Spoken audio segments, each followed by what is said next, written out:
Toutes ces personnes des diasporas qui veulent vraiment investir en Afrique, qui veulent revenir apporter et aussi contribuer au développement de l'Afrique, contribuer au développement de leur pays, créer de l'emploi, mais qui se disent que non, c'est difficile, on ne peut pas le faire, les gens ne sont pas honnêtes, tout ça. Ouais. C'est qu'il faut les poser une question. Comment les Libanais, les Indiens, les Asiatiques de manière générale, quand ils viennent chez nous, comment ils font?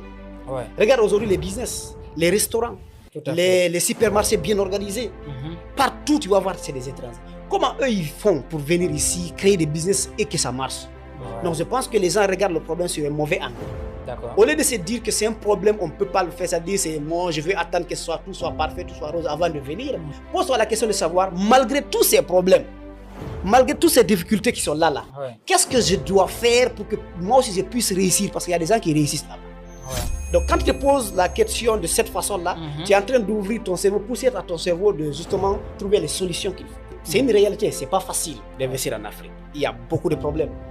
Déjà, tu mets ton argent ici, les gens vont te voler, c'est naturel. Ici en Afrique, c'est une réalité. Un problème de courant, un problème de connexion. Bien sûr, il y a beaucoup de limites, il y a beaucoup de problèmes. Mais je pense que ça doit pas être quelque chose qui nous freine. Parce que sinon, le problème, ça va être quoi? Le risque, c'est quoi? Tu vas rester de l'autre côté, tu vas dire, donc, je vais attendre le bon moment, le gouvernement va être plus fort, je vais attendre ça et ça. Le problème avec ça, tu vas attendre longtemps. Il n'y aura jamais un bon moment pour revenir, ça déjà c'est il faut être sûr de ça. Et l'autre chose,